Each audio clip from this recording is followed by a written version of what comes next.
And we are live. What is going on, art enthusiasts and change makers? This is another episode of Art for Change podcast, and I am your host, Mr. Sapiosexual, and my co-host tonight. You already know it's your boy BU because that's all you gotta do. Yes, sir. And our other co-host in the building, Lady Alpha. How you doing, love? Hey, doing well. How's everyone doing? Man, had up on Good. show. Ladies, gentlemen. Montana Cobain. Yellow. What's going on? What's going on? All right, ladies and gentlemen, man. Look, we got a lovely guest into building tonight. We have a veterinarian, 20 years art emergency veterinarian at that. And now she has her own practice in Springfield, Pennsylvania, inside of the PetSmart. Without further ado, let's bring Miss Leslie James Brown. How you doing, Dr. Brown? All right. I'm doing good. Thank you. Yes, ma'am. Yes, Dr. ma'am. Brown. Hey, they got a ring to it too. Dr. Brown. I like that. I like that, Dr. Brown. It's okay. I mean, brown is pretty common, but if you think it's interesting. Yeah, I love it. It's very interesting. I love it. All right, so Dr. Brown, where are you from? Let's talk about where you're from. I'm from Philadelphia, born and raised. So I guess I became interested in wildlife in the beginning. Watching TV shows with my grandfather. And that segued into like trying to be working with animals and I don't know. Yeah. So that built your care for animals in general, all animals. Like, Yeah. I love okay, wildlife. I love nature.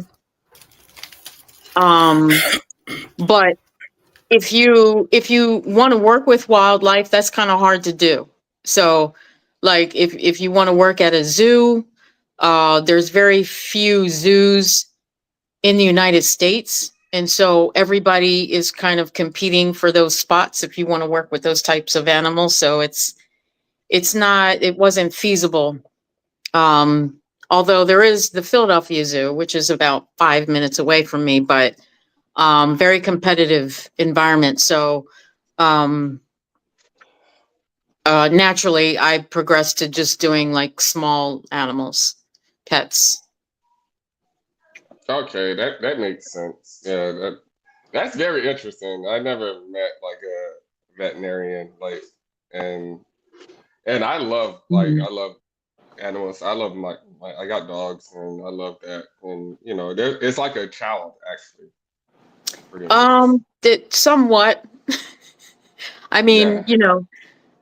a lot of people consider, like when I first graduated veterinary school, a lot of people didn't consider their pets as part of their family like they do now. So I've watched it change. Um, Yes. so like pets are family members. Pet insurance is a thing. Mm-hmm. Um, Veterinary visits are expensive. Vaccines and wellness emergencies. It's gotten quite expensive. So I've just watched the field expand since I first graduated. But I would say pets are like children, but they are not children. Yes.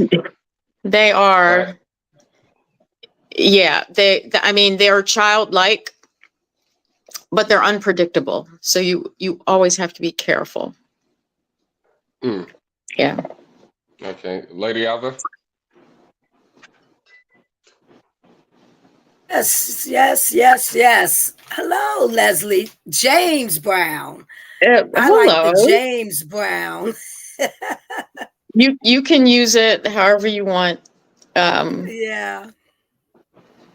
Well, we're going to tell the world. Of course I can, because we are cousins, you and I. Yes. Yes. And before I would like to share that connection and how that happened, if you don't mind. Do you mind, Leslie? No, don't mind. Okay. So Leslie Brown and I, Dr. Leslie Brown and I are first cousins from our paternal side, our fathers. Her father and my father are brothers. My father's the oldest, and there were 3 brothers total, 1 set of twins, and then they have a sister. Her father is beneath my father, the second. So apparently some years in his younger years, my uncle Ronald, that's her father, he was dating a woman and they had a baby. Made a baby, you know. I know So, where this is going. yeah. So there was some, I don't know, controversy that was going on with the family, with him and I forget your mother's name, Leslie. Alpha. Mom's Alpha. Look, Alpha, close to Alpha. So apparently there was some controversy in the family for Alpha's family accepting my uncle, her father, Ronald. And for some other reason or another, thank God Leslie was born, but Ronald didn't stay around.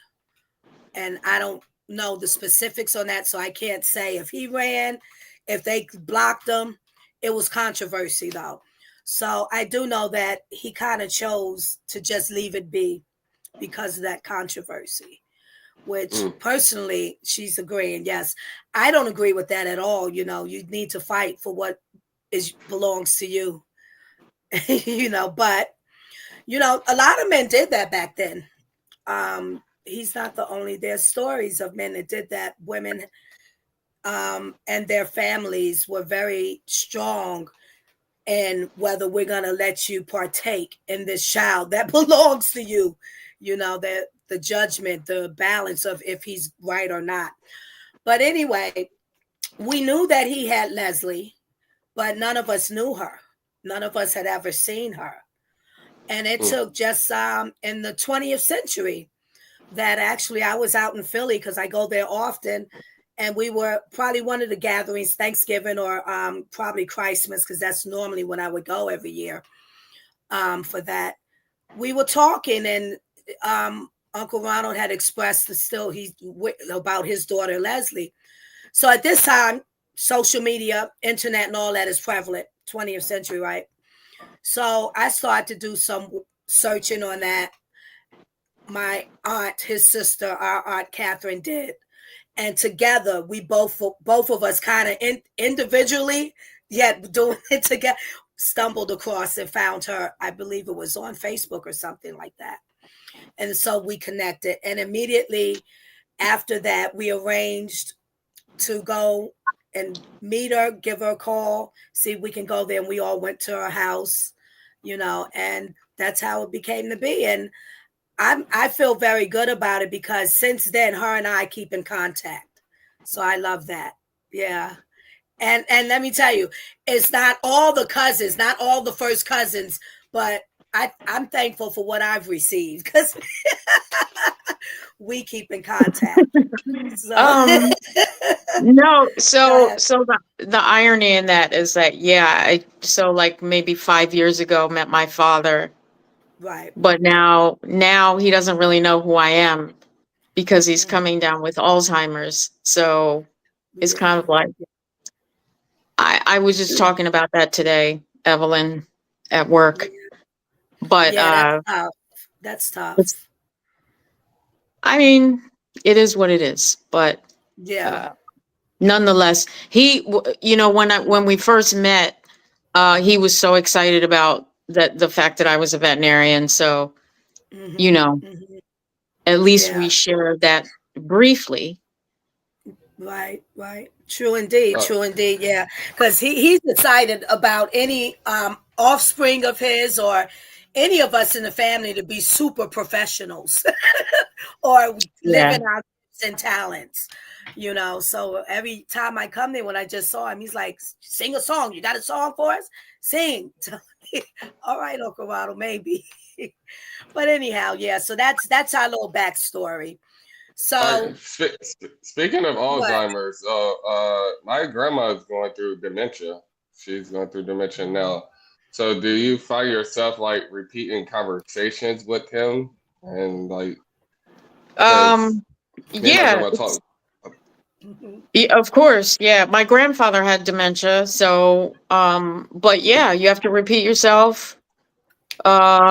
Confusion, and Yes. you know, I'm freaking out because I'm thinking, will I have Alzheimer's? So I'm trying to be, you know, super healthy, of course, Yeah. trying to avoid that boat. Yes. Yeah. I It's think a there's a hard pill to swallow.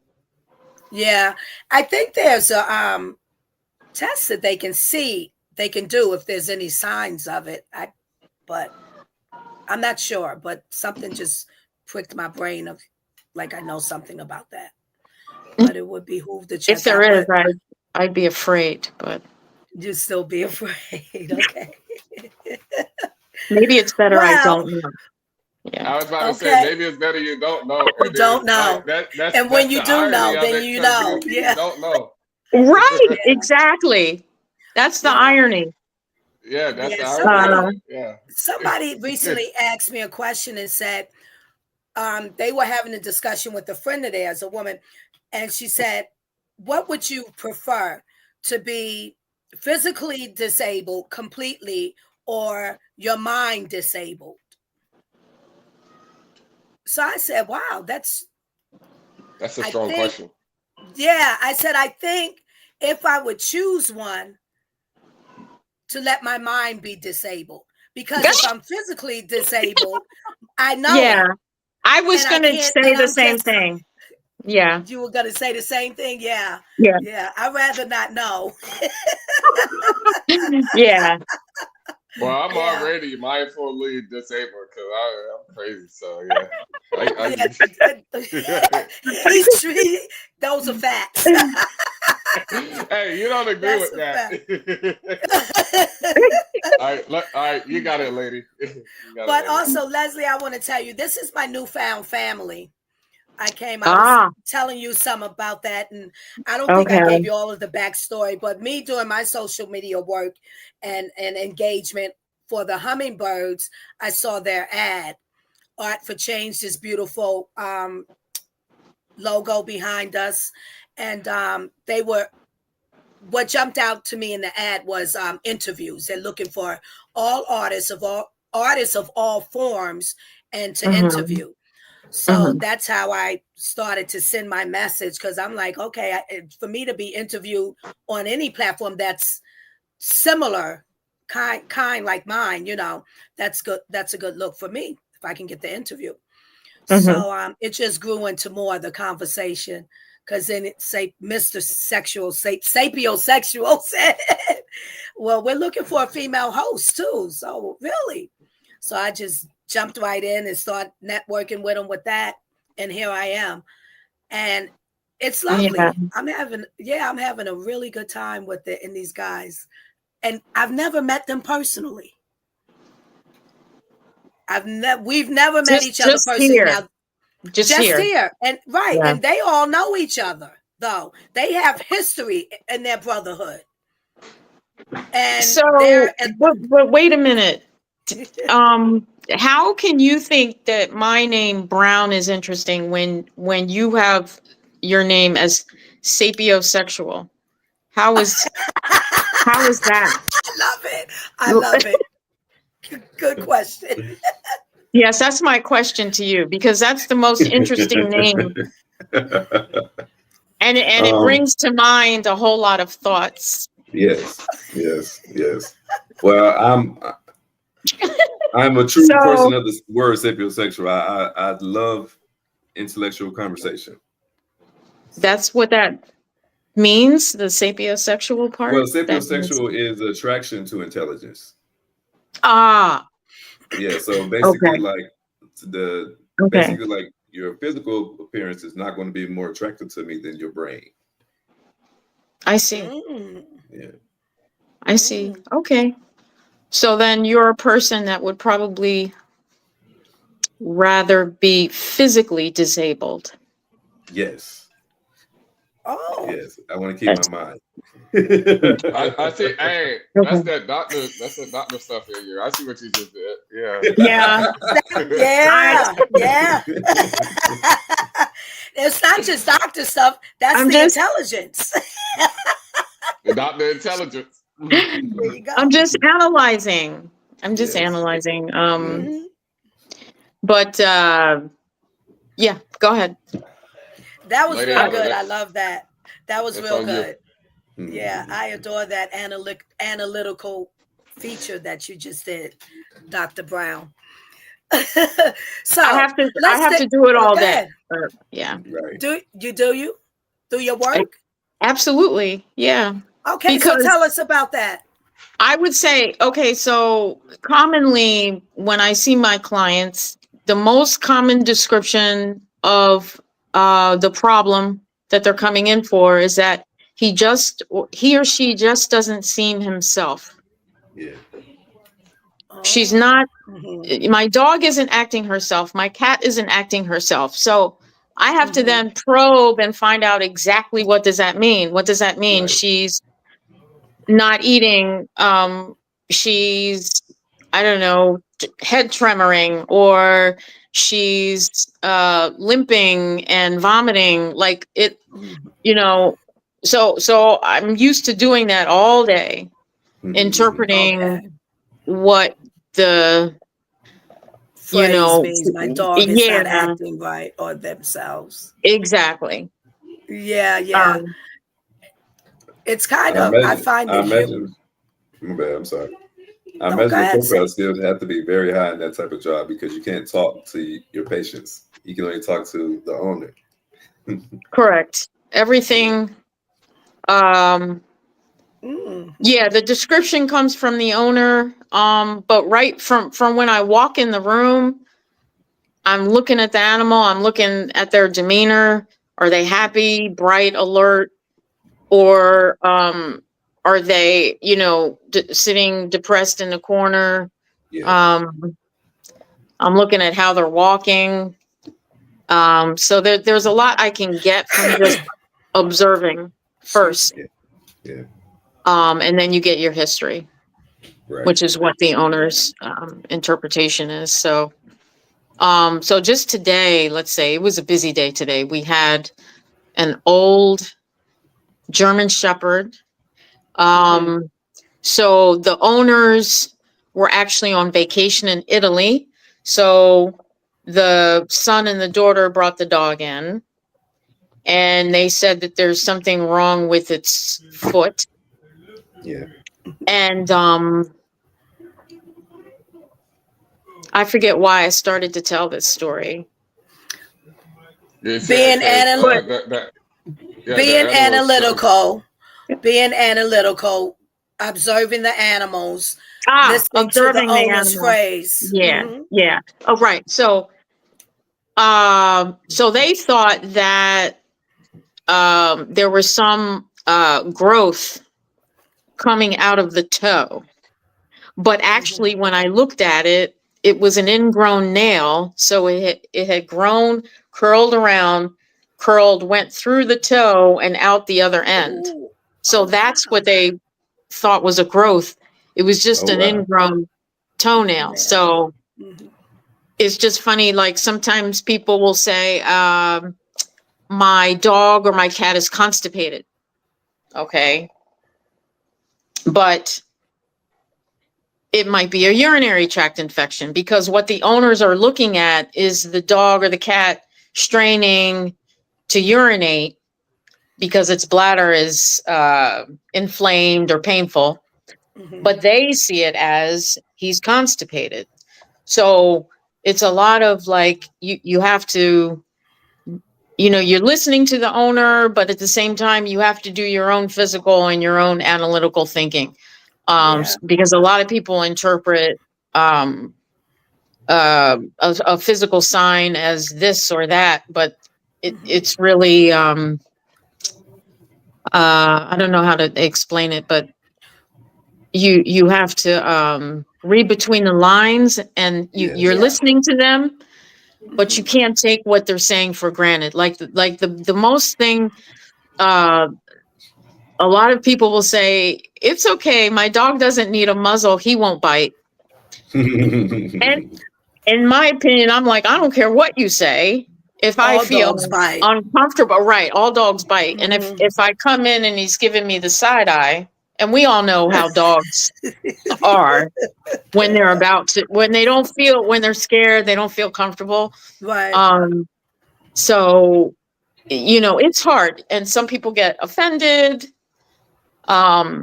Most people understand if you have to use a muzzle or if you want to sedate. But I'd rather all that because I don't want no lawsuit. Yeah. Okay, What it yeah, exactly. What it sounds like to me is very close to just a human being going to see their doctor. It's You're close. the doctor. Oh, my Yeah. stomach hurts, and it's been, how long has it been? A week or whatever, and it's on more on this side or more on the right side. And they, because of the education that they have and the information that they have in their brains, well, wait a minute, it might be this or that. So then the doctor's going to check for these things or run tests. So what you're doing as a vet too is same difference, is thinking about what is the diagnosis based upon what the owner just told me about his or her animal. And then you're, along with your observation of the animal. And then as a pet owner myself, so I know they're going to pull blood work if necessary or recommend that and all those things.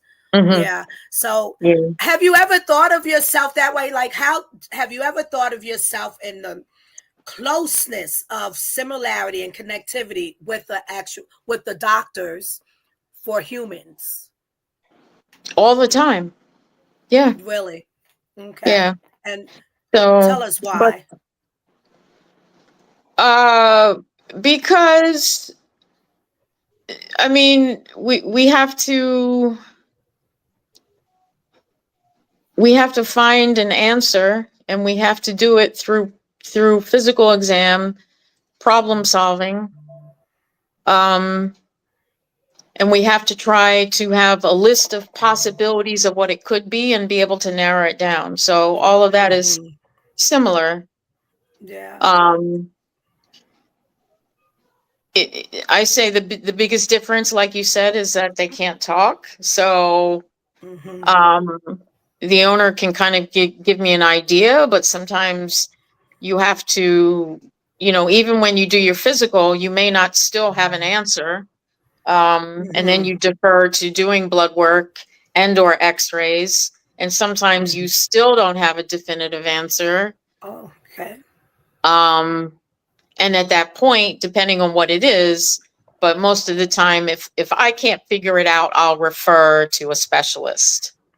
So just about every specialist that humans have, you have for pets. You have cardiology, you have internal medicine, you have neurologists, you have surgeons, and you even have like veterinarians that do all holistic and herbal medicine.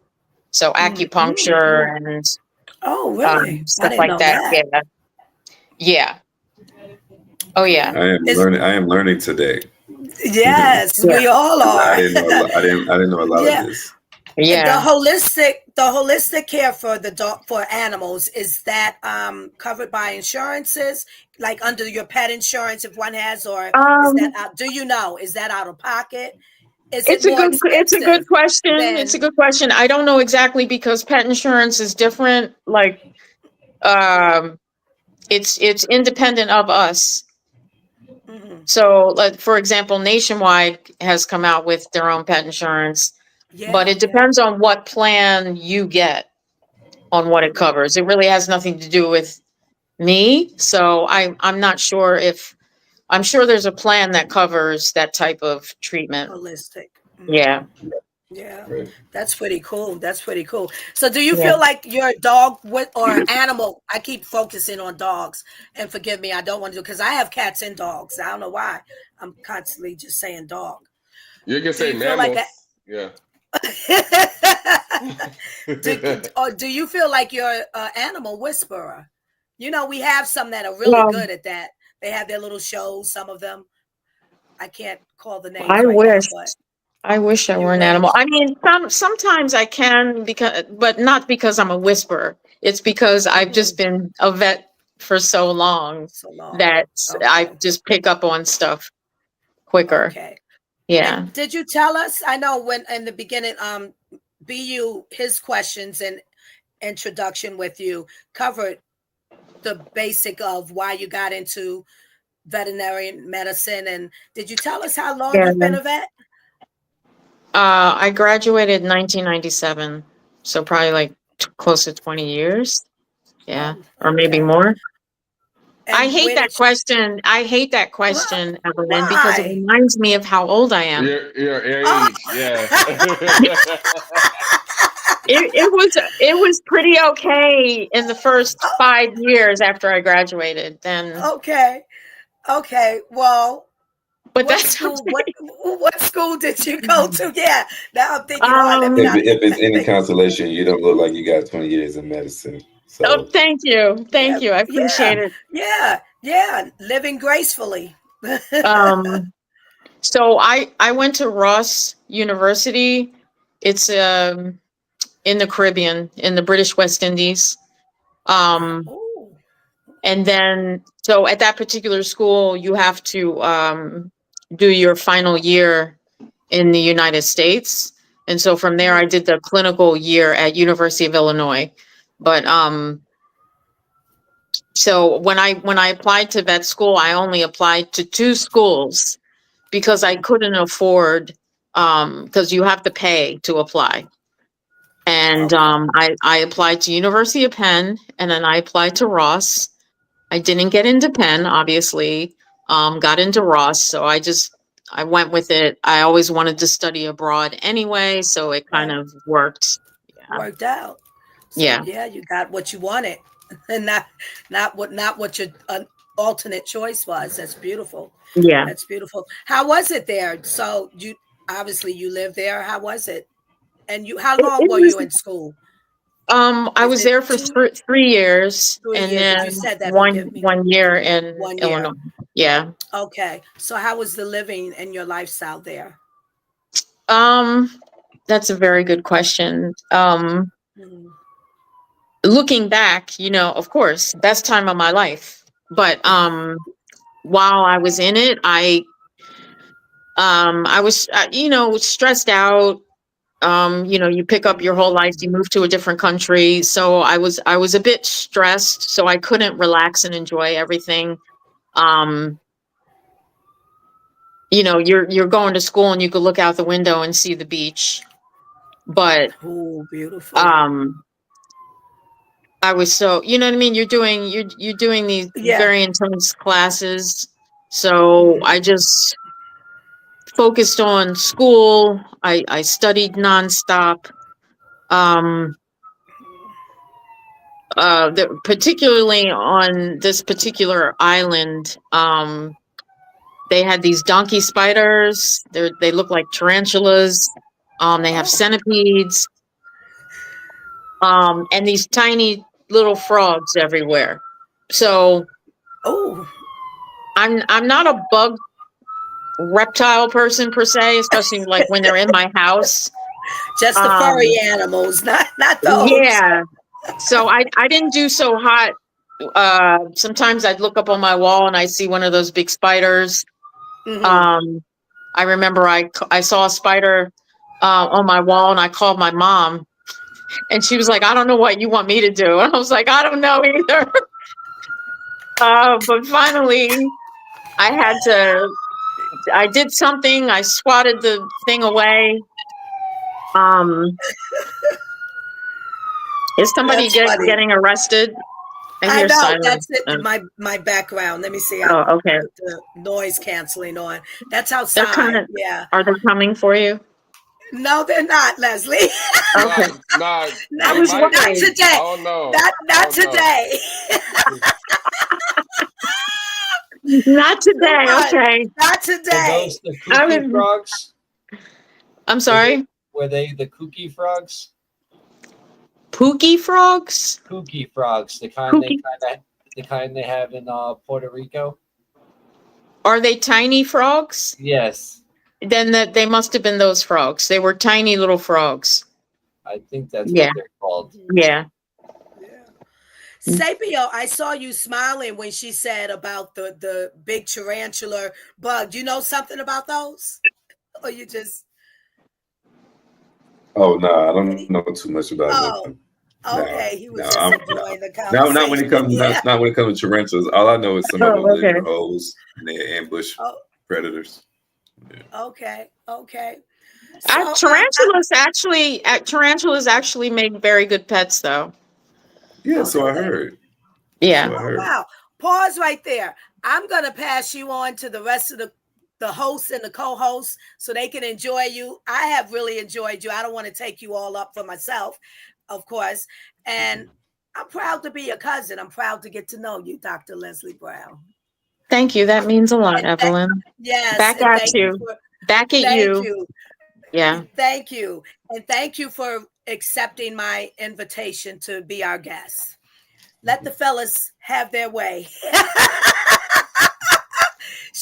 I don't like the way you said that, but I did it okay. intentionally because I know you can handle it.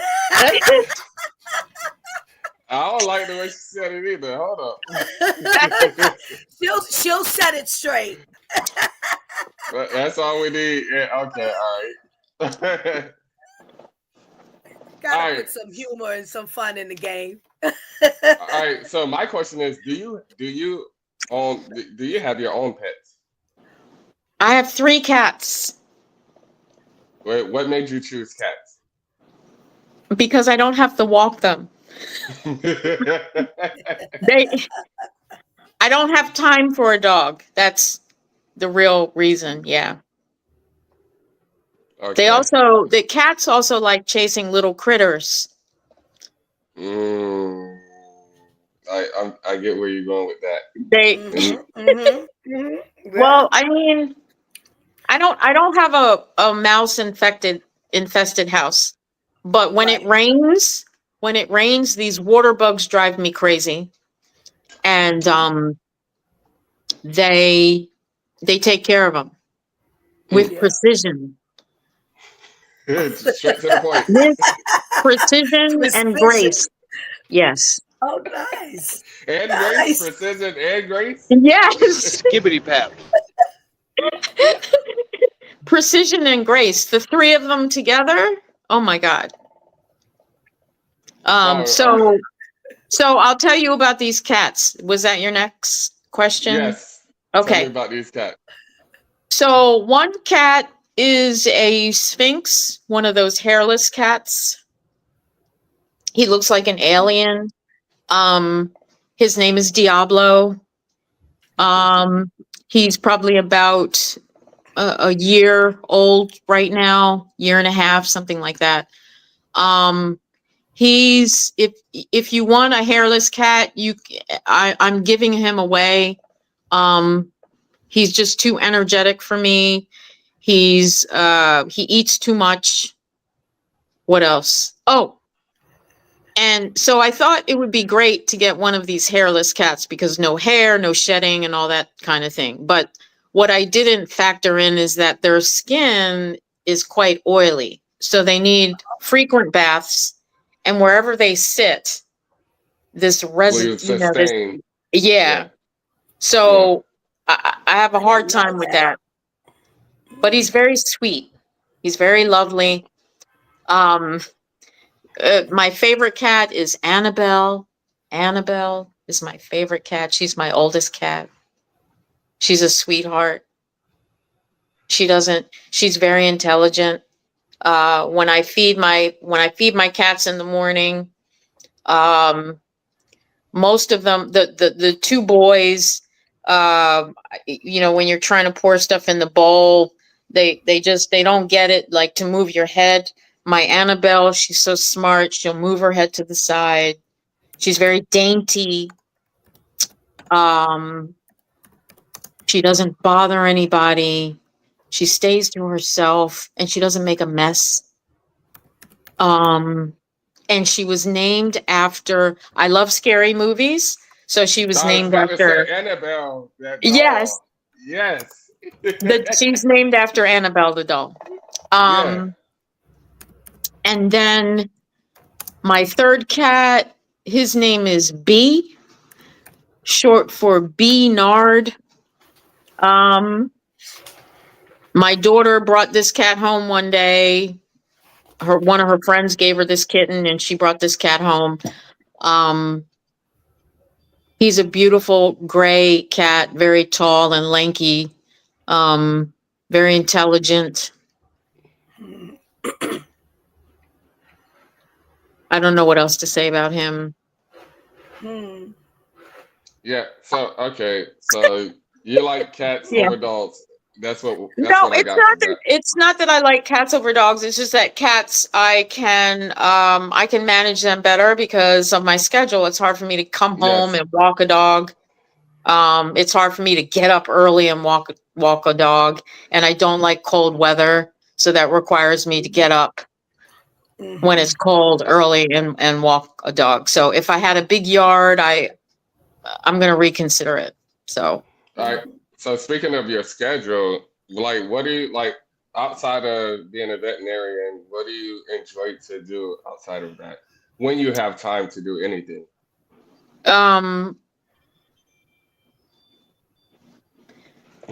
Actually, I'm thinking of an answer that's presentable for a podcast, but sleeping. Everything's presentable here. Look, you heard me. He said Everything's presentable. anything is.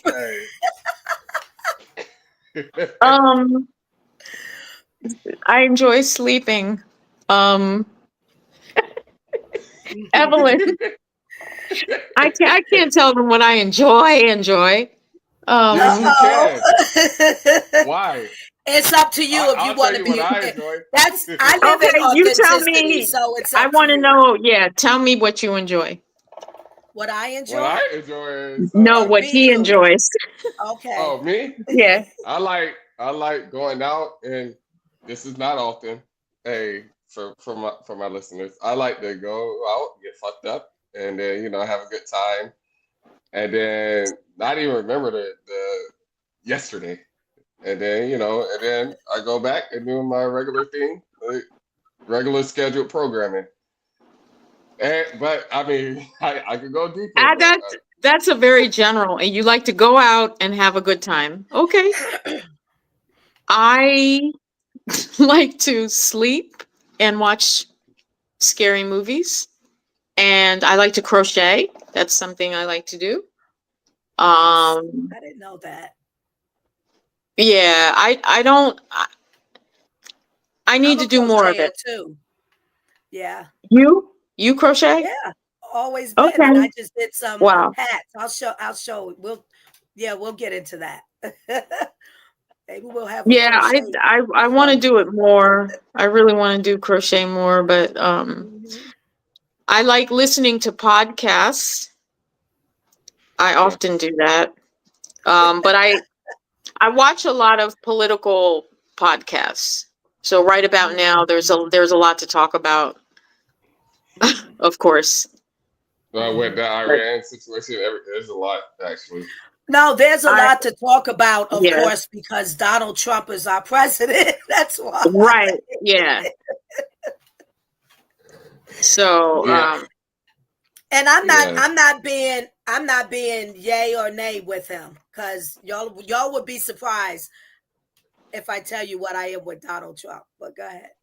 I mean, I'm yay and nay with him because I voted for him. Okay. But I voted for him. Oh, well, there you go. I'm yay and nay. Like, right is right, wrong is wrong. I'm yay and nay. I think as human beings, we can be yay and nay all day with each other. Has nothing to do Yes. with a presidency. See, just as human beings. Mm-hmm. So I'm yay and nay with him. I voted for him for a particular reason, and yeah, I like so his policies, but that and continue. tax bracket. I So, guess Leslie. Yeah. Leslie. So, all Yes. right. So, with that, so do you have a lot Yes. of emotional moment? Podcast Leslie. Do you have like a lot of emotional Let me moments? just interject this because Leslie laughed. I had to do that because BU and I, it's a strange vibe since I've come on this platform, and we can literally just start our sidebar and keep going. I I mean, you would did. say, That's why I had to say, go ahead, I guess, Leslie, because to stop I mean, you, our you did it train. earlier. no, it's perfectly okay. I Yeah. was listening. It was interesting. Oh, Exactly. okay. All right. See, I like Okay. that. I like that for you, Leslie. Dr. Brown. I like that for you. Thank you. All right. So, do you Yes. emotional moments like being with your job? Like, do you go through a lot of Yeah. emotions? And like, do Um, you cry, shed tears, or like, are you used to it?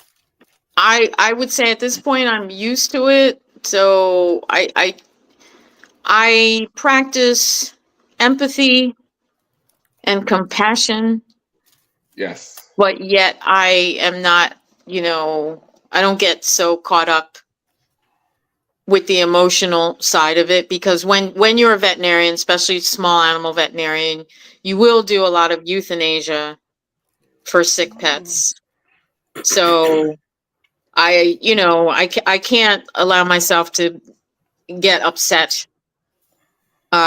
because you just have to do it over and over and over. And if the pet is old and sick and suffering, I'm okay, with that.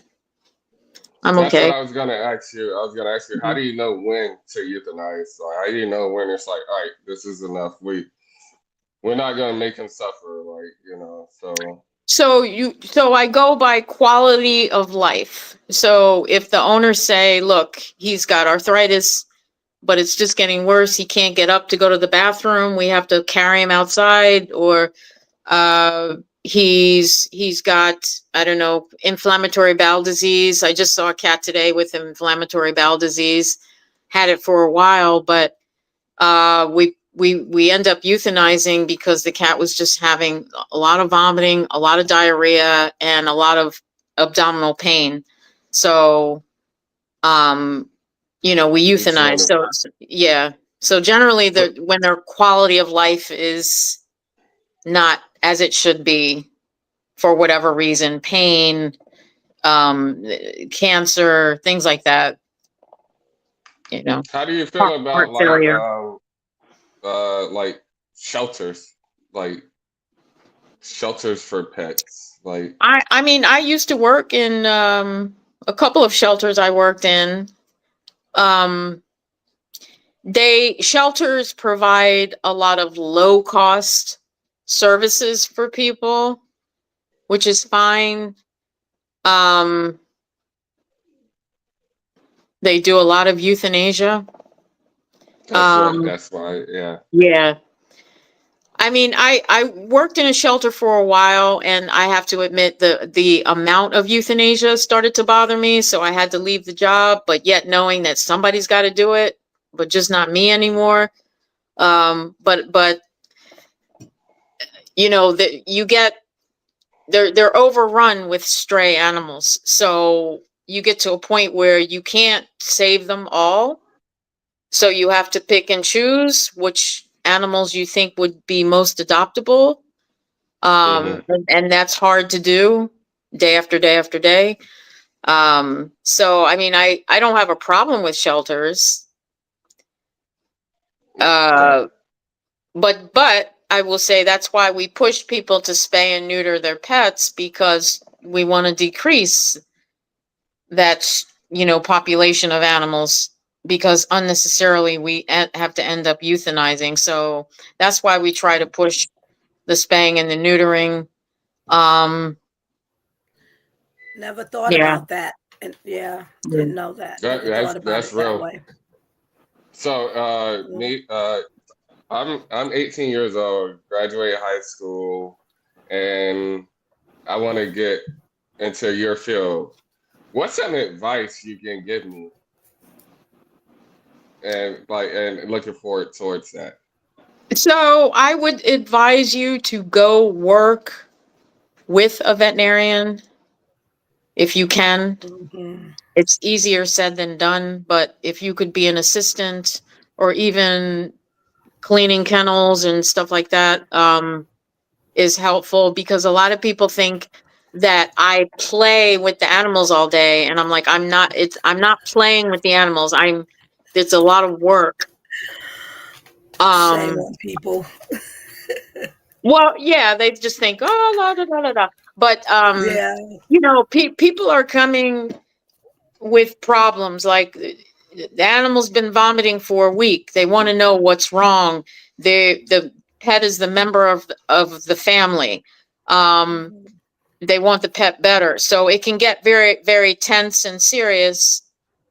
Um, especially if, your finances aren't so great and you can't do all the things that you want to do.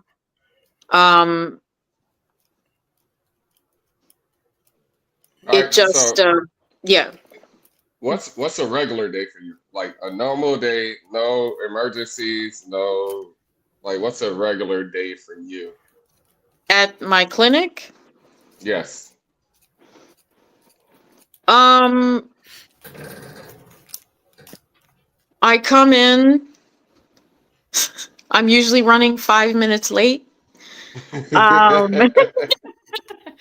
Um, I come in, I go and I see what's on my schedule of appointments that day. Mm, And then I try to look ahead in the file and see if they've been there before and what we did. It kind of gives me an idea of, what we need to do for that day's appointment. I go through and see if there's any lab results that we got in that I need to call back. Um, and I kind of do a once over and make sure all the rooms have, the things that I need, my scopes and everything like that before appointments begin. So, okay. And yeah. then what's like the biggest challenge you like, because you own your stuff now. So Yeah. what's the biggest challenge getting to where you are now? What's the biggest challenge you had to go through? Oh my God. Well, up until now, up until I opened my own clinic, I always just worked for somebody. So the biggest challenge is learning the art of business, which is a whole Oh, different thing. Um, because I'm handling customer complaints, I'm handling inventory, um, I'm mm-hmm. handling ordering my supplies, um, managing the phone system, IT problems, like all of this stuff. Managing employees. I didn't realize how intense that gets. Um, managing people, finding good people has been a That was problem. my next question. That Yeah. was my next question. How do you know who to choose? That was my next question, actually. Well, you get better at that over time because I have made some poor choices and I have paid for them, but um, it's a matter of calling references, um, talking to the person, having them come in for a working interview, giving them some small tasks to do, um, getting a feel for their experience. And I look for people that seem to be quick learners, um, reliable. That's a huge thing. I have hired people like they're wonderful when they're there, but not reliable. So Yeah, that's a huge problem. y- yes, I went through that, and I'll add to that is like you don't hire people like you just because you know them or you're friends with them. Exactly. So Yeah. because No I do nepotism. Yeah. yeah, I do management. Yeah, I'm involved with management as well. So yeah, I'm not going to hire you just because you're my friend or I know you, because people take advantage of stuff like that. Absolutely. Yeah. Yeah. Definitely. I understand you guys. I disagree with it, but I'm gonna just leave it at that because I don't want it to be any more conversation for me with that. But we can pick it up if maybe Well, still, near you the can't latter of the mention that show. without telling me what you disagree Yeah, with. Okay, we gotta talk quickly, about. We gotta talk about. quickly, quickly. I'm gonna Yes. talk about it. Then I'm passing the mic on to Montana. Okay. So I think that if we, especially people in color, because of our long years struggle, that if we have positions to get people in the door, I think absolutely we should, because we can't count on anyone else getting us in the door. They literally try to block us out. So we need to support one another Well, for that. And the first and other other cultures now I actually see, whether it be the East Indians, the Mexicans, but before today's era, you had the white man that he or she, they look out for their people. And it's always been that way. So now we got more cultures in the American melting pot, and they come and do the same thing. So I believe in, if I am in position to get you in the door, if you want to come through the door, let's go. I got you. That's my All right, point.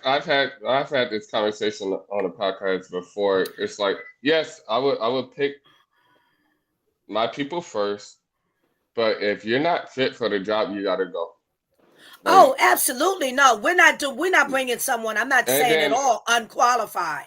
You have to be qualified and you have to want to come through the door with the qualifications. Let me say it that way. That does not negate qualifications, because for me, I yeah, didn't get my that's better. position without being qualified. So I'm not going to bring anyone in that's not qualified.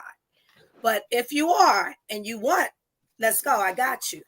Yeah. Not even with the qualification, because I brought people who don't know and I've taught them and they worked out. And then there's people that I brought on and then they think because they're my friend they can do what they want.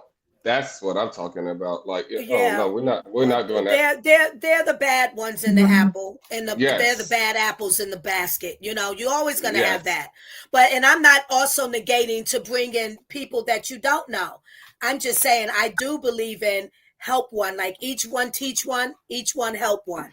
So yes, that's it. yes, yes, But you have to yes. be I agree. qualified. Yeah. Mm-hmm. Yes, I agree. Matt Hatter had a question too. Matt Hatter.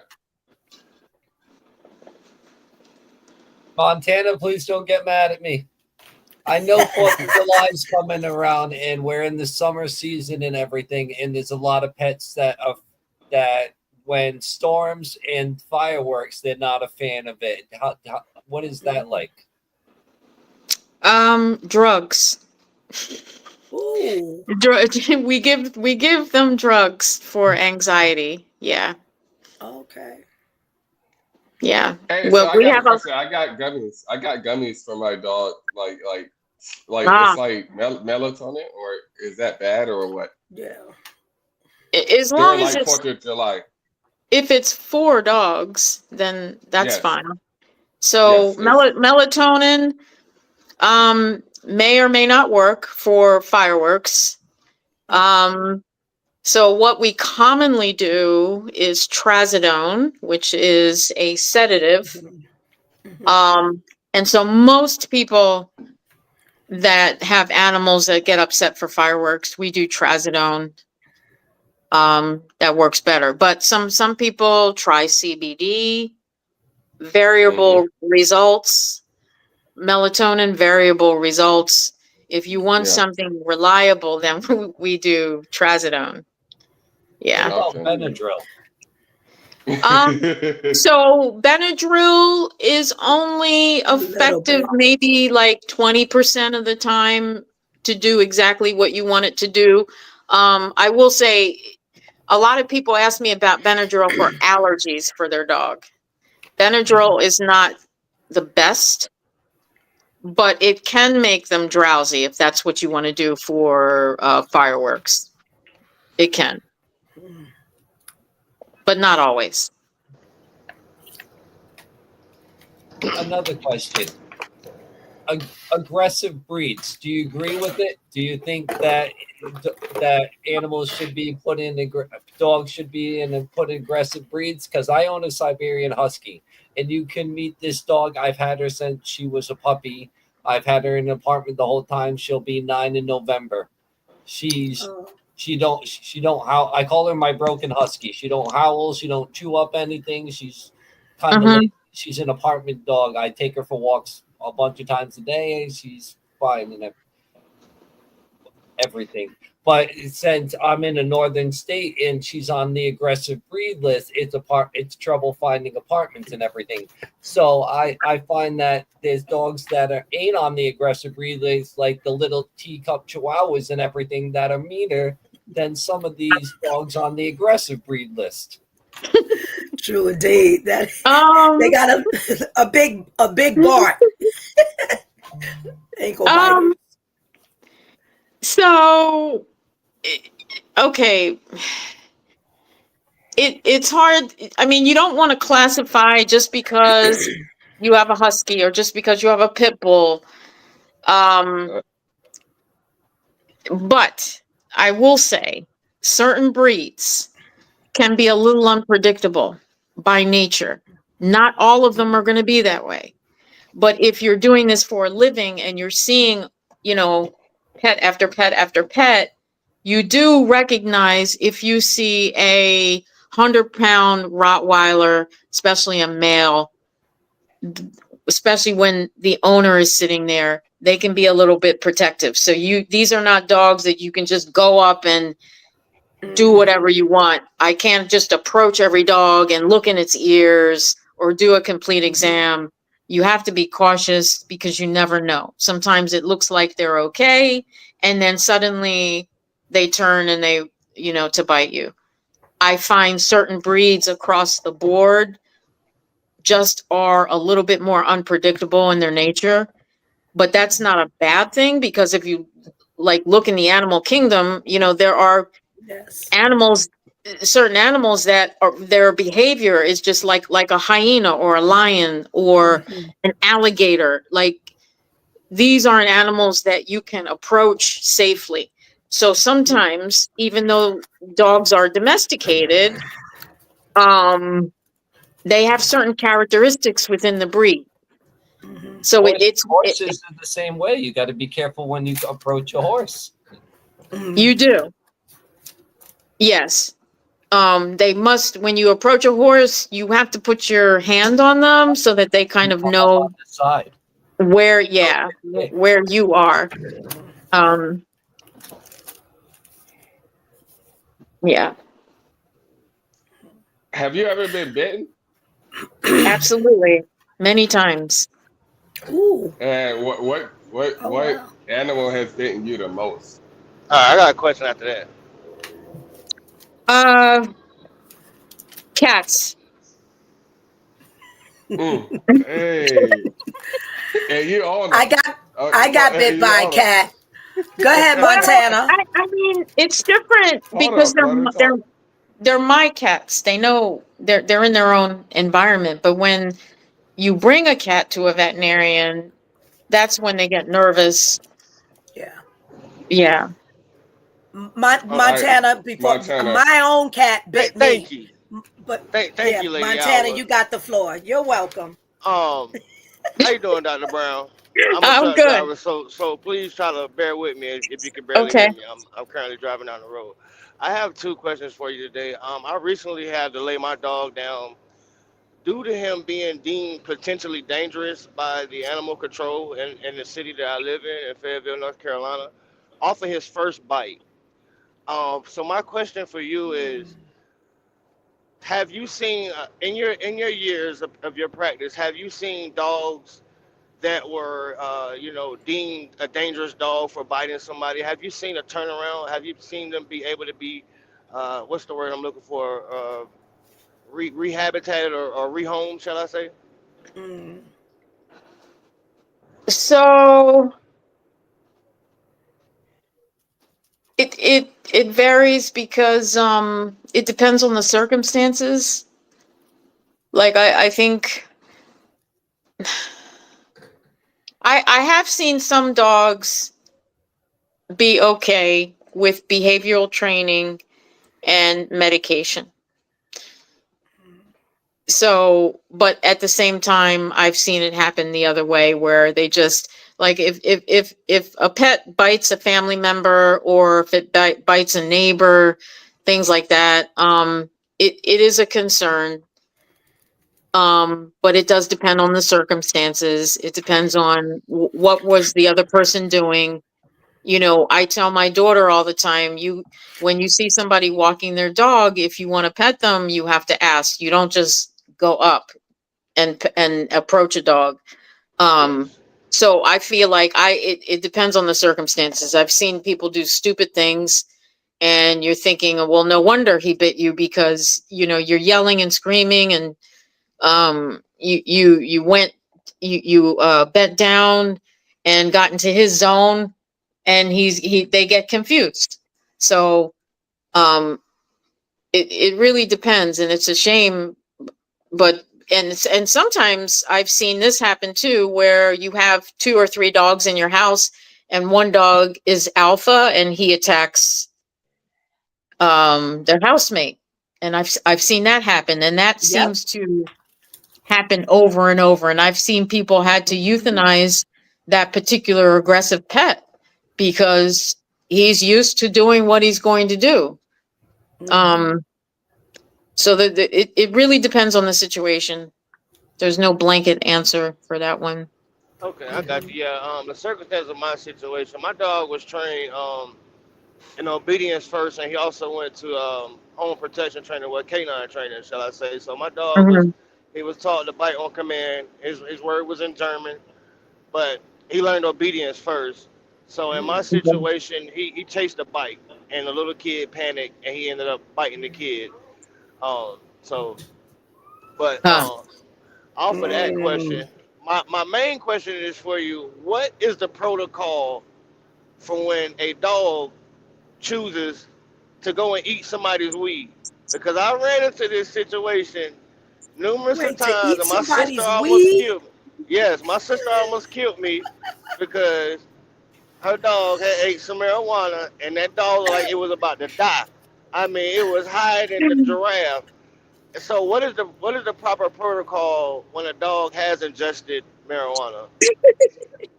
It happens very commonly.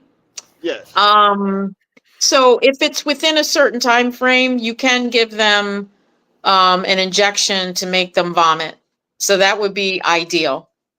um it's an intravenous injection, and if you can bring all the marijuana up, that's the first thing. If it's been too long and you can't do that and the dog is like super high, um we give what we call supportive care, which is fluids, um medicines to control the heart rate, nausea medication, although sometimes in dogs it has kind of an opposite effect. um Sometimes, very rarely though, they can go into a seizure if they've ingested a whole lot. And then we would give Valium or midazolam to control seizures or tremors. But mostly, it's kind of like you have to let the dog ride it out, and you kind of treat him supportively. If he's having diarrhea or whatever, we give him medication for that. There's really nothing you could do to quickly uh, decrease the effects, but um, ideally, if you get it early enough, you can just make them vomit. But it's not a death sentence. So if your sister was upset with you, I'm sure he recovered uneventfully. Yeah, the Correct dog or came no? back. Yeah, the dog came back around, but she was pissed And I'm just like, well, I mean, I don't know what to do. I mean, the dog had like ain't want to move. It just laid there, eyes all chinky, and Yeah, I just gave it water and basically waited it out. And the next day it was back like well nothing happened, like anything happened. yeah. You did the correct thing, but yeah, they're gonna look like that until it's Okay, out of their system. Yeah. okay, Mm, gotcha. mhm. All right, Mr. Sapio, sexual. He broke away for a moment. Well, Matt Hatter, you don't have. Oh, there he is. Yes, yes, I'm here. You got the mic. All right, all right. Dr. Brown, Yes. can I ask you a question? What is some of the most challenging cases you encountered in your career? Ooh. Um. Hmm.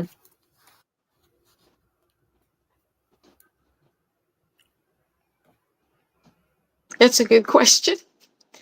I as of late, I find them all challenging, but I guess the most challenging ones are dogs that you think need dogs that you think have an obstruction. So in other words, they might have swallowed a rock or something like that. It's very tough to distinguish.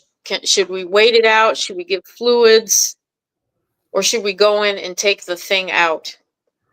Mm, That can be challenging. Seizuring dogs are challenging because those things you almost never figure out what's causing it. And then we term it idiopathic, meaning we don't have a reason. He just has epilepsy. We have no idea why. Um, Diabetic animals are challenging because it's very hard to get them regulated on a specific insulin dose. Um, I would say those categories of cases are my least favorite: diabetes, seizures, and determining if there's a foreign body obstruction and what you should do next. I like those answers. Thank you. Very in yeah. depth. So I didn't even know that dogs can have all those Yes. problems. So thank you. Yeah, yeah. So so is it across the board? There's no answer for dogs when they having seizures? There is an answer. There's medication, absolutely, but most of the time you have no idea why it's Right, occurring. right. So it's just one of those things where owners are like, well, why is he seizuring? And I've referred them to neurologists, and they've done an MRI, they've done EMGs, which are kind of like a electrical test to test the electrical conduction between the nerves and the muscle. Right. Um, they've done CSF taps with the cerebral spinal fluid, and sometimes you still don't have an answer. So you just end up throwing them on seizure medication. Okay. Um, but sometimes even that doesn't help. Doesn't help. Sometimes Right. they still continuously seizure. And at that point, we have a quality of life discussion if we can't control Mm, seizures. But, Right. Right. but mhm. Speaking on the medication, how do you veterinarians keep up with all the advancement that's in medication as far as dealing with the animals? Mm. you do Yes. your continuing education like a Mm, regular doctors. You just have to you go to meetings, and um, most of it I do online because I just don't have the time. But when I have the chance, I like to go, travel and go to a convention. And then the other thing too is that the pharmaceutical reps will periodically come by, and they'll do what we call like a lunch and learn. They'll buy us lunch, and then they talk about their new products. oh, So okay. we learn a All lot right. that way too. Yeah. Okay. So it is still like like workshops and seminars for things of Yeah. medicine like that. Okay. Yeah. Mm-hmm. Okay. Yeah. I love it. I love it. I love it. I know. Pretty cool. Yes, absolutely. Absolutely. Now, what role does your client's education on their animal play when you giving a diagnosis or dealing with them? You said, mostly you hear what the patient says, but when you hear that the patient is actually educated in the animal, like, does that help? Or do they feel like they're too educated? Like they want to be the doctor, the veterinarian? No, client education is very, very important. That's how you get them to comply with the vaccine schedules and yearly blood testing. Preventative medicine is the best medicine, as they say. So client education is very important because a lot of people want to pick and choose what vaccines they want to get. Some people come and I just want the rabies vaccine. So we have to talk to them about leptospirosis, which is spread through the urine of wild animals. So when your dog goes outside, if he steps in that area and then he licks his paws, that's how they would get lepto. Okay. But that one in particular is contagious to people and it causes kidney failure. So a lot of people don't know that. Like you could get this from your dog. You can get rabies from your dog. If you don't keep up with your flea and tick medication, Lyme disease, fleas can give dogs and cats tapeworms. And those parasites are contagious to people. So a lot of client education is very important because if they don't know, the more they know, the more compliant they are with doing the recommended vaccines and preventative care. Oh, yeah. What would you say is like the biggest misconception when it comes to veterinarian and maybe like dealing with like animals that would be considered dangerous? You mean like wildlife? Wildlife, yes. Well, the biggest misconception is, what is it? I don't have any wildlife where I live. Right. And I'm like, even though you're in the city, you see squirrels, birds. Right. A lot of these animals are nocturnal, so you're not going to see them, like raccoons and possums. They come out at night. Yeah. But all these things, they carry parasites and deadly infections. Yes. So another misconception is, well, my cat doesn't go outside, so I don't need to do flea medication and I don't need to do vaccines. Right. Fleas, ticks, they can all get indoors and your cat never has to go out. So a lot of people don't know that. And once fleas get in your house, they're very hard to get rid of. So one flea can lay like 100 eggs in their environment. Okay.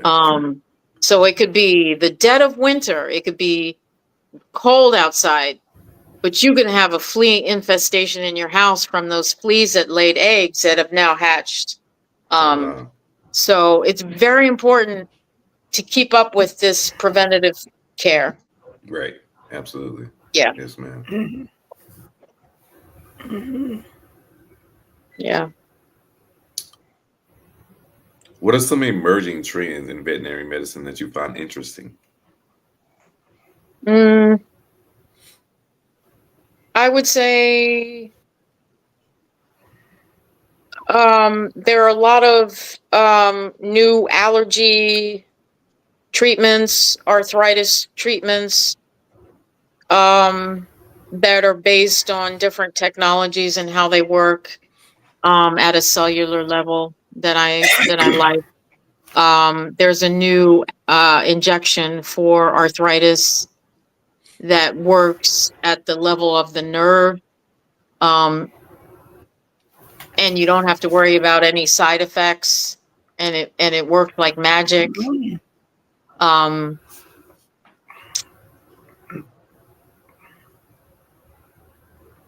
trying to think of any other emerging.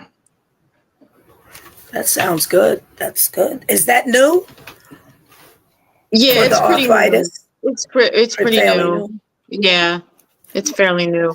Um, it, a lot of there are a lot of new prescription diets for pets that I like.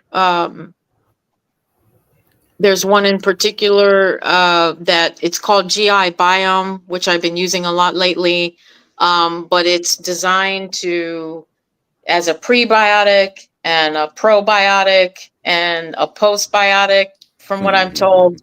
But it kind of resets everything back to normal, and it also helps with stress some kind of way. Yeah. So I'm fascinated by this diet, and I feel like it works really well. And that's something I've been using a lot lately. I don't know.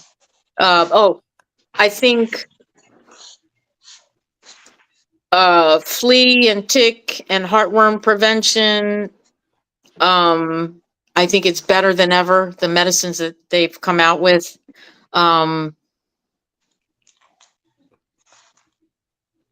They're efficient, convenient, and they make them in little chewable tablets. And they have such broad coverage. Stuff like that I like. Yeah. I think Matt and Marshall got a question for you. We see Blue Buffalo, Purina, and all these brands. What brand do you recommend? I my top three are Science Diet, Royal Canin, and Purina, in that order. Yeah. Why? Nice. Why is that?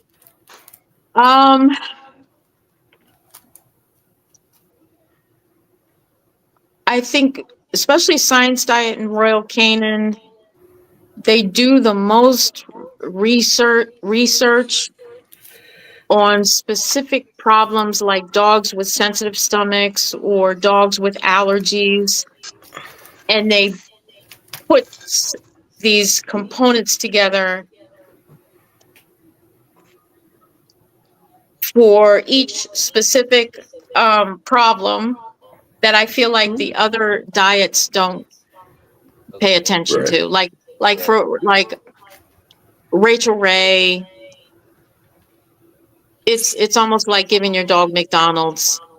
Oh shit. Oh shit. Yeah.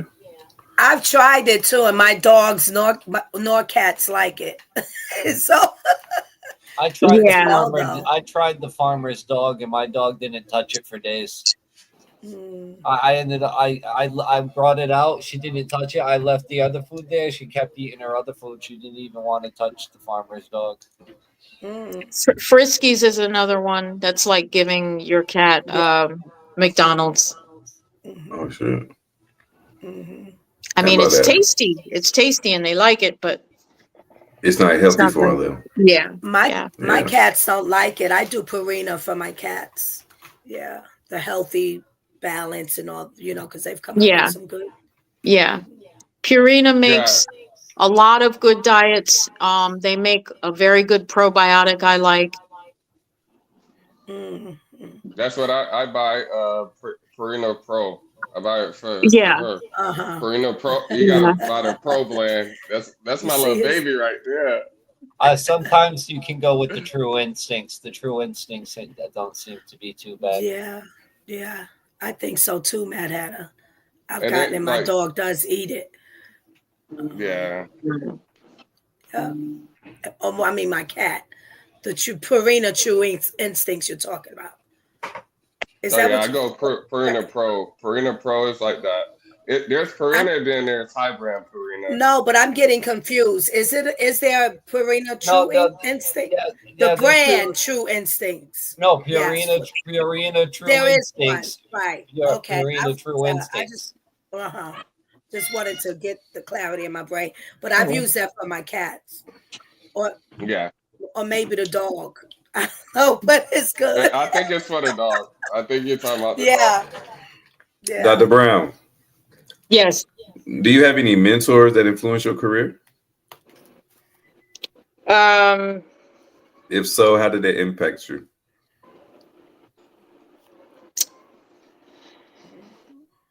there was one veterinarian I used to work for. This was way before I went to veterinary school. Um, she, I guess she taught me more about work ethic Yeah, than animals specifically, but I would say she had the biggest influence on me. right. Um, and at the same time, she was running her own clinic. Um, I thought she was very thorough. She had everything working like clockwork, and I was always fascinated by her the way she could organize a whole clinic. Um, Mm. Yeah, organized chaos. yeah, yeah, organized chaos. Yes. Yes, absolutely. Uh-huh. Now, Yeah. now, we know that you did 20 years as an ER veterinarian.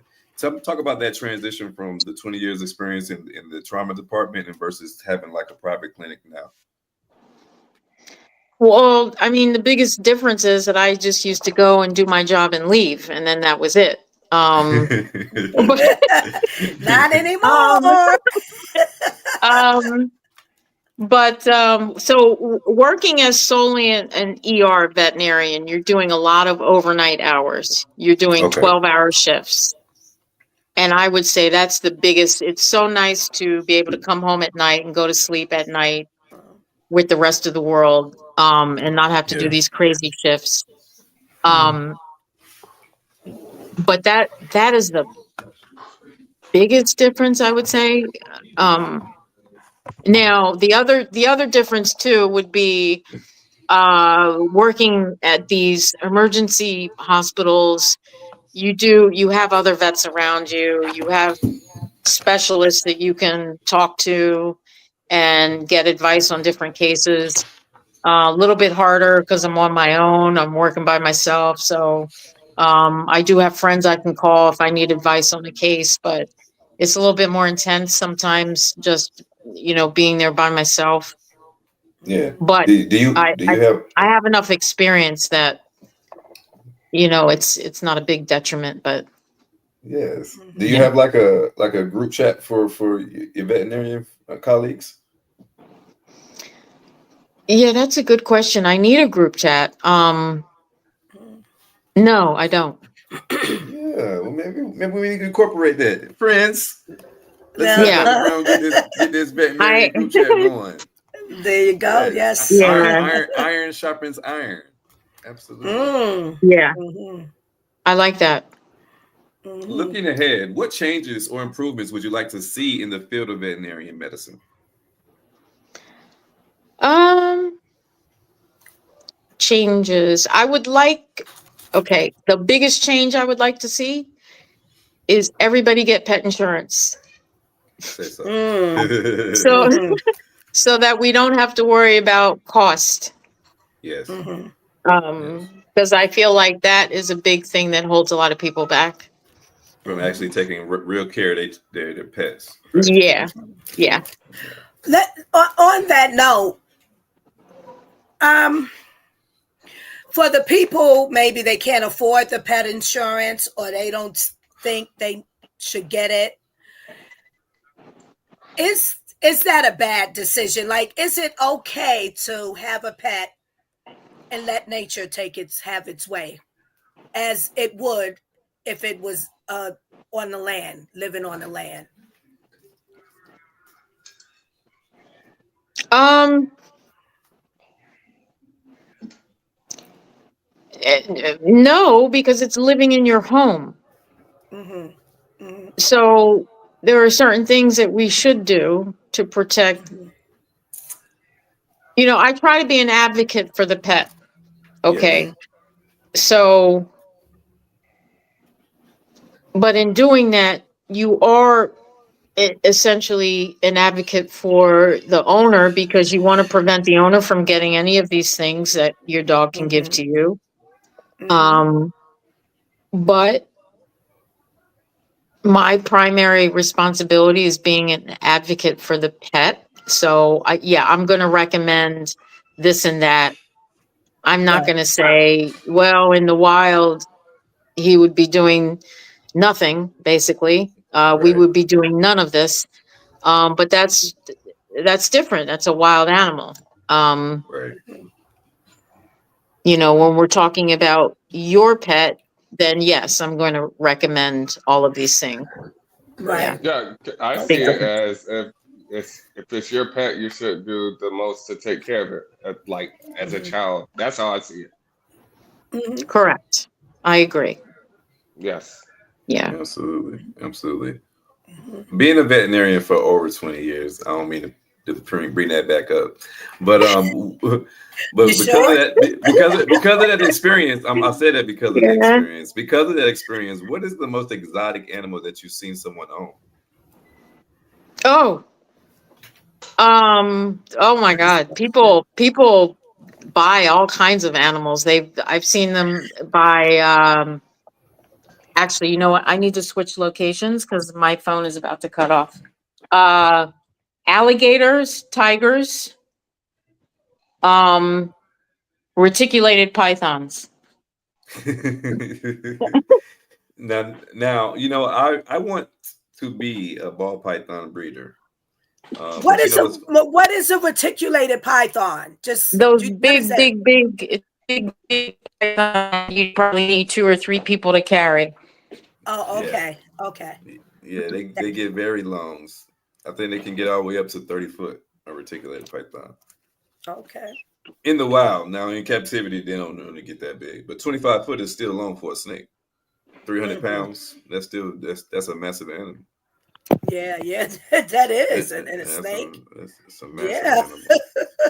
Sounds like something that Woo. can swallow me whole. Yeah. Exactly. Dr. Brown, we're not gonna hold you, love. We know you your phone is going low. So But you still. I'm gonna ask you like 2 more questions and then I pass it to everybody else. One thing we always ask every guest that come on the show is what does the phrase art for change mean for you when you hear that? When you just hear art for change, what does that mean for you? First thoughts that come to your mind. Uh, I guess I guess it means that we can change the attitudes and minds of people for good through different forms of art. So art meaning whether that's like music or um, paintings, sculptures, poetry. Hmm. Yes, ma'am. Ain't no wrong answer. Ain't no wrong Beautiful. answer. That's Yeah. right. Nice Ain't no answer. wrong answer. And so, in my last question is going to be a light question. Um, if you could have a superhero as your assistant, what superhero would you choose? Good question. Nice question. Um, superhero. Uh,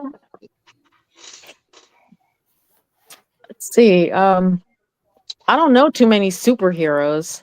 Uh oh. I mean, Evelyn, help me out here. Yeah.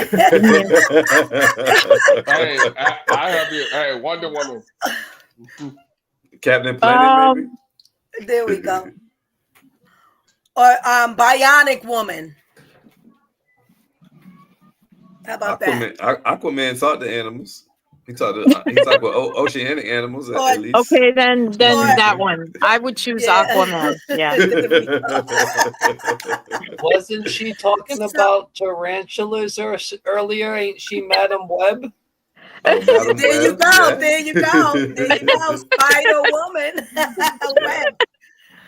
So Yes. I want to say something on the therapeutic side for humans and animals, emotional support animals. Yes. I'm gonna roll back. I want to hear what you can tell us about that. But before, when you guys were talking about animals and the fireworks and different noises and stuff, it made me think. And for me, I've never given, I have a Siberian Husky too, like Mad Hatter, but she's Snow. She's just 2.5 years old. Got her as a pup. When her first experience with fireworks came, I saw the eggs. She jumped. She was looking like, what is that? And but what I did for her was what she does for me. I gave her comfort. I didn't even think about any medicine. I immediately observed her, come here, Snow. It's okay. Talk to her about it. I mean, I literally talk to my animals like I'm talking to you guys now. So it's 4th of July, they fireworks, and what the first I had invited her to come outside because I was sitting outside. She kind of came, but the noises, she wound up staying inside. I'm telling you, I cannot leave my house without her whining to go with me. And most times when I'm leaving, she's with me. But I let her be, and she stayed inside at the top of the stairs. My apartment, there's stairs in because I'm on the 2nd floor. And she just stayed right there. But I came in and I gave her comfort before any thought of medicine, and that seemed to help.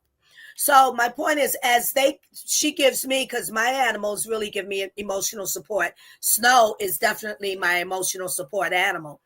So as they give that to me, I give them the same back when it's needed instead of medication. So what do you say to us, Dr. Brown, about that? I'm It's all a joy. for Yeah. emotional support animals. We see a lot of them too. Yeah, it's emotional support. I have a special place in my heart for service dogs, police dogs, military dogs. I love them all. Yeah. Yeah. My Beautiful. thing is sometimes you can't be home. So that counters that. If you're not with them to emotionally support them, you got to find out a better solution because they're going to be going crazy at home and you're not there with I all agree those with sounds. that. Yeah, I agree with that. I've So, owned dogs earlier in my life and I was working. And yeah, so what you're saying, I've experienced that. But it took me a while again to say I always wanted another one, but I'm not ready. So now I'm there and I'm home most of like 90% of the time. So I yeah, agree I with get, you. yeah. Yeah. But no, you're right though. It goes both ways. But like, Mm-hmm. I work a lot, so I'm not home a lot. And then, and Yeah. fireworks don't start at a certain time. They start whenever people want to blow them up. So if I'm not home, and I could Yeah. just give my dog the CBD and he could chill out because I know what's coming because he's been with me for Okay. 9 years, Well, and she's been with me for like 3 years, and they go yeah. crazy. So and that Okay. comes with knowing your dog too. That comes with knowing your not even your dog, knowing your pet. There you go. Yeah. Yes. Okay. That's understandable. Okay. I don't like the fireworks either, so I can completely understand. Oh, I love fireworks. Why you don't like the fireworks? Oh, I love them. Oh, boo.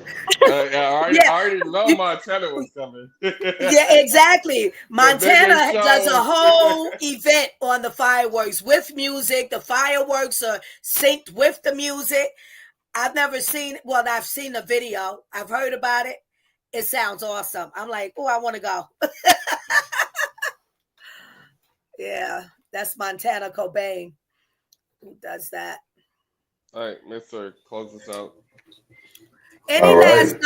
Any last notes you want to say to us that you have to say, Dr. Brown, before we close out? I just wanted to thank you all for having me. It's been very fun. Yes, ma'am. We And thank you for coming. where could the people find you if they wanted to? Well, we know you're in Philadelphia or Pitt, right? Yeah. So I'm Springfield, inside the PetSmart on Baltimore Pike, Springfield, Pennsylvania. there you I'm trying go. to think of my own address. I'm 641 Baltimore Pike There you inside go. PetSmart. Yeah. If you live there in Philadelphia, Pennsylvania, go and check out Dr. Leslie Brown with your animals. Thank you, Dr. Leslie. Thank you guys. Yes, Appreciate ma'am. it. Yes. Until Thank next you. time. Yes. Until next time. Thank Until you. next time. Thank you. All right, closing statement. I am Mingley. She shouted us out while we were live. That's What's the lady I sent y'all earlier. what she say? She shouted I didn't, us out. She's live right now. I'm gonna hop on her live after we get off this. what did she say? She said you're saying her name. No, I no, am IAMMINGLEY. I oh. sent the link in our group chat earlier. Oh, She shouted us okay. out. Yeah, Okay. she Thank you. shouted Thank us you. out. Shout out. So Shout out. Shout back. yeah. So yeah, she's shouting us out to people here. We're gonna do an interview with her. That's who I sent earlier today. The Okay. last Okay. Instagram. Mingley. Mingley. No, I spoke to her already. So yeah. All right. So yeah, we're gonna do that. But we gotta look at a schedule for that. I need to know the schedule, what we got upcoming. Nice. Nice. Nice. Merch coming. I got a lot of merch coming, y'all. So bear with me. I know Lady Alva, you talked to Roxanne earlier. She already called me about that. Yes, I did. She said that she can add a hashtag and then our names for the differentiation. Because what I asked her is, what if I don't want my face on all things? So Well, she if your said, face not on it, I think it just goes straight to the pack house.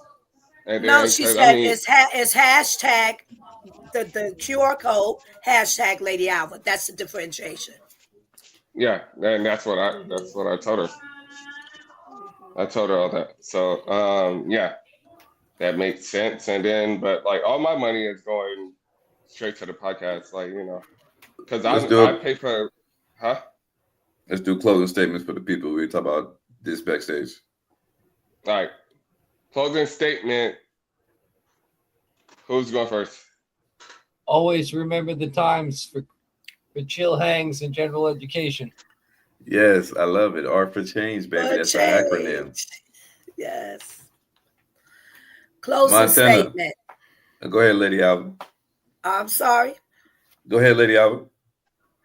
Compassion, art for change, where compassion and therapy unite. Therapeutic Thursday. Don't miss a beat. Okay, I see you. I see you. All right, I'll go. Laziness is a privilege. Yeah, I'm gonna leave it at that. Laziness So, is a for everybody, privilege. yeah, Y'all hear it's a that? Y'all hear privilege. that, ladies and gentlemen? Laziness is a privilege. Montana Cobain, you got something for the people to close out? Yeah. Always be you, but remember, it's not always about you. Honestly, Yes, yes, indeed. I love that. honestly. I love Yes, that. indeed. Yes, indeed. I love that. All right, ladies and gentlemen, art enthusiasts and change makers and pet owners. We thank you for joining us in this show, man. If you like this episode, don't forget to leave a review, leave a comment, like, subscribe, hit that bell, tell a friend to lock in. We go live on Mondays, on Thursdays, on Sundays at 9 p.m. on Eastern Standard Time. You can catch us on YouTube, on Instagram, on our Facebook. If you're on our Instagram, it is the official Art for Chain Podcast. If you're on our Facebook, it's Art for Chain Podcast. And our YouTube is Art for Chain Podcast. If you go over to our live section, you will see all of our episodes if you want to see the live footage of any episode that you've missed. And if you want an audio version, you can search us on any streaming podcast platform. Until next time, ladies and gentlemen, be blessed, too blessed to be stressed. And don't forget to continue to art for change. Peace. Let's get it.